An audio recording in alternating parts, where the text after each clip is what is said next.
This story is so haunting it leaves you breathless, set against the burning silence of a red desert canyon at dusk. It's where a surveyor and an Apache widow collide at the edge of sacred ground and moral reckoning.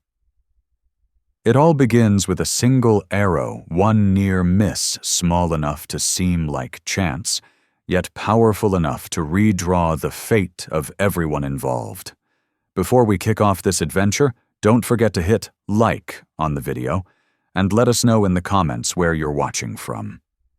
The Apache arrow passed so close, I felt the breath of it, cloth tearing skin burning, then nothing but air as it kept going.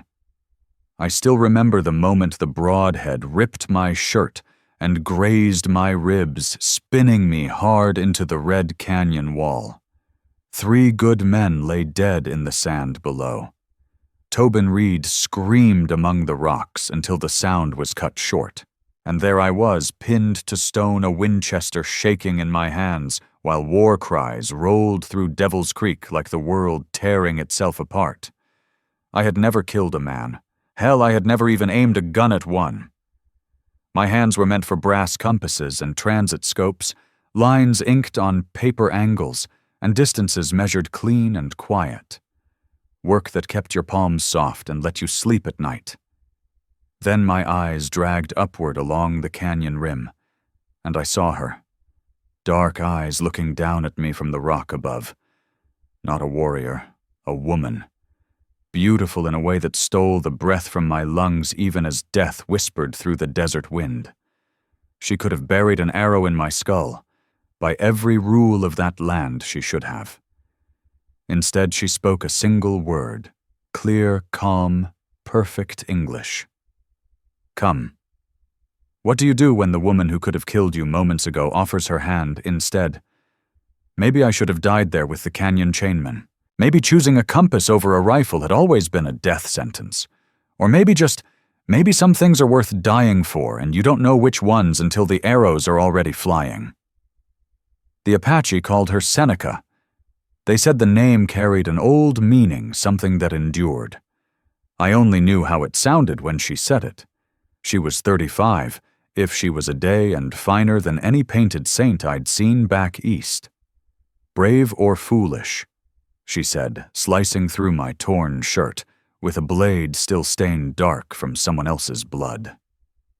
Which are you, Rowan Hale? Probably foolish, I managed.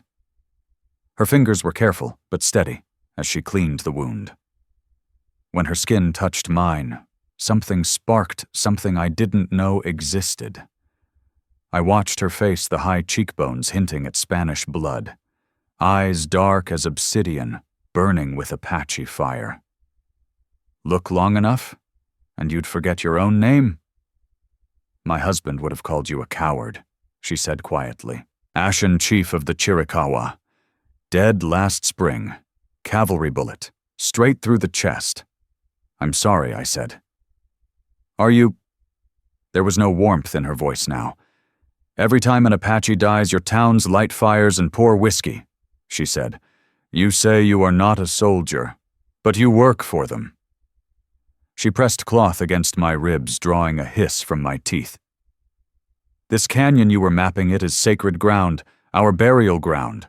Every line I'd drawn on those maps felt like another shovel of dirt on a grave. Every neat mark I'd made was a nail driven into people who had lived here long before any white man ever crossed this desert. I didn't know. She pulled the knot tight enough to make me grunt. Now you do. She wrapped cotton strips around my ribs with practiced hands. Each pass brought her closer until I could smell sage in her hair, feel the heat of her body. The question is, she said, what will you do with what you know I had no answer? Not with her kneeling between my legs, buckskin pulled tight across curves that modesty couldn't fully hide. I had spent my life measuring the world from a safe distance. Wanting a woman had lived only in cheap novels. I had never felt it claw at my ribs like this. You're staring, she said without looking up. I've never seen anyone move the way you do, I said. Like you belong to this place. Something shifted in her eyes. I belong nowhere, she said. Too Mexican for the Apache. Too Apache for the Mexicans. Too much of both for my people, I said. What about what you want to be? The question caught her off guard. She tied off the bandage and wiped her hands on cloth. Wanting gets you killed out here. Everyone deserves to want something, I said. What do you want? The way she said it soft with that faint Spanish curl sent heat through my chest. I could have given her the safe answer. Serve my country, build a career, make my family proud. Instead, I spoke the truth. I want to matter, I said. To build something that lasts, not just measure what's already there. I met her eyes. I want to know what it feels like to be truly alive. She stayed silent for a long beat, firelight swimming in her eyes like polished obsidian. Then she stepped closer, close enough that our knees brushed. Close enough that I could count every dark lash framing those impossible eyes. Living isn't just breathing, Seneca whispered near my mouth. It's knowing what you'd take a bullet for. Her lips found mine, soft tasting of wild honey, and things I didn't yet have names for. Hell, I hadn't ever kissed a woman proper. Then her mouth settled against mine, and the world tipped on its edge. She eased back just enough to read my face. How does a man like you reach this age without a kiss? I was waiting. For what? For this? For you? The truth spilled out, rough and honest. I just hadn't known it until now. We hid 3 days in that grotto while Flint's band scoured the canyons below. 3 days that unraveled everything I thought I understood about the world and where I stood in it. Some nights the wanting was so sharp, it set my teeth aching. A hunger to learn every thought she carried, every scar she bore, every dream she'd held and buried. On the 4th morning, she guided me deeper into the sacred canyon, to a place she said no living soul had ever seen. The land opened as if the desert had decided once to trust us. Red stone climbed toward the sky like cathedral spires. Ancient petroglyphs covered the walls, spirals, animals, human shapes that seemed to move as the light shifted. But it was the stillness that struck deepest. A quiet so complete you could hear your own heart argue with God. My husband is buried here, Seneca said, barely louder than breath. And my children. My chest drew tight. Children, twin boys. They lived 3 days. She knelt beside a small stone cairn, tracing symbols cut into the rock. Fever took them the same week your bluecoat riders came. The grief in her voice was raw and immediate. I found myself kneeling with her without thinking. This wasn't just ground to her people. It was their souls, their ancestors, their unborn. And my government meant to raise a fort here, to trample everything they held sacred. They won't build here, I said under my breath. She laughed, once bitter. You plan to stop an army with good intentions, Blanco. I can destroy my surveys. Without proper maps, they couldn't choose this site. A career isn't worth much if it's built on innocent graves. I reached for her, our fingers laced. You asked what I wanted, I said. I want to matter. This matters.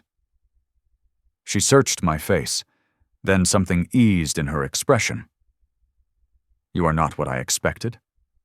What did you expect another man who sees only what he can take? She lifted our joined hands and pressed my palm to her cheek. Her skin burned warm beneath my touch like sun-heated earth. Instead, I found someone who understood what it meant to give. The kiss we shared wasn't tender. It carried the weight of farewell. Her hands worked the buttons of my shirt as her mouth moved against mine in ways that wiped my name from my mind. Seneca. I breathed against her lips. Si, mi amor. The word spoken in her tongue sent heat racing through me. I don't know how she stopped me with another kiss, her hands sure and practiced as they slid over my clothes. Then let me show you. We came together there on the warm stone petroglyphs, looking on like old grandmothers who had witnessed everything worth knowing. There was nothing gentle in it, two people clinging to something they knew they would lose. Nothing soft in the way she arched beneath me, her fingers digging into my shoulders hard enough to leave marks. The sounds she made when I touched her breaths, breaking into low cries, my name spoken like both prayer and curse. I learned her the way a blind man learns a trail, hands unsteady faith doing the rest. She moved beneath me like water, finding its path, guiding me with murmured words in English and Spanish, and sounds that needed no translation. When she wrapped her legs around my waist and drew me closer, I understood what being alive truly meant, not just breathing, but burning. Not merely existing, but touching something vast, frightening, and necessary. Later, we lay tangled beneath a juniper sweat, cooling as the sun bled orange across the rocks, showing off. "What happens now?" I asked. "Now we return to who we were," she said. "I don't think I can." She lifted her head hair, spilling across her face. "You must. Your brother will come for you, and Flint will not end the hunt." As if summoned hoofbeats rolled from the canyon mouth, Seneca was on her feet in an instant, pulling on her clothes with the smooth efficiency of someone always a step ahead of danger. "How many?" I asked, dragging my shirt on. Her eyes met mine. "We are caught between two worlds, mi corazon," as always. My brother Cyrus Hale rode into the sacred valley with 20 bluecoat riders at his back, and murder in his eyes. I had seen him angry before, but never like this, never with a cold fury that made seasoned cavalrymen tighten grips and scan the canyon walls. "Step away from that engine woman, little brother, or I'll drag you out myself," he snapped, his voice cracking like a whip. I felt Seneca stiffen beside me, the insult striking like a blow. I stepped in front of her, my hand resting on the cold steel she had insisted I carry. "Her name is Seneca," I called back. "She saved my life." Cyrus swung down his hand, never straying far from his sidearm. "Did she?" he sneered. "Or did she set the trap that killed Tobin Reed, and the rest Apache women have a way of making men forget themselves? She had nothing to do with the ambush," I said. "She pulled me out after Flint's band attacked."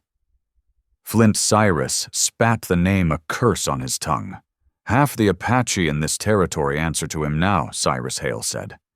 "And you expect me to believe his woman just happened to find you? I belong to no man," Seneca said, her voice carrying clean and steady across the open space. "I am a widow. I am protecting sacred ground from being defiled." Cyrus laughed, sharp and joyless. "Sacred ground? That's rich coming from someone whose husband butchered half my regiment last spring. Ashen defended his people from invasion. He was a murdering savage who got what he deserved." The words hung in the desert air like a thrown blade. I felt Seneca tense beside me, the moment balanced on a razor's edge. One wrong word, one sudden move, and the canyon would drown in blood. "Enough!" My voice cut through it. "Whatever you think happened between you and Ashen, it doesn't change what's true right now. This valley is a burial ground, Cyrus. It's sacred. We cannot build a fort here." Can't his brow lifted? "You're forgetting who wears the captain's bars in this family. And you're forgetting I'm a civilian contractor," I shot back, "not one of your soldiers." "Right now," he said coldly, "you're a man missing for 4 days with classified survey materials and a known Apache collaborator.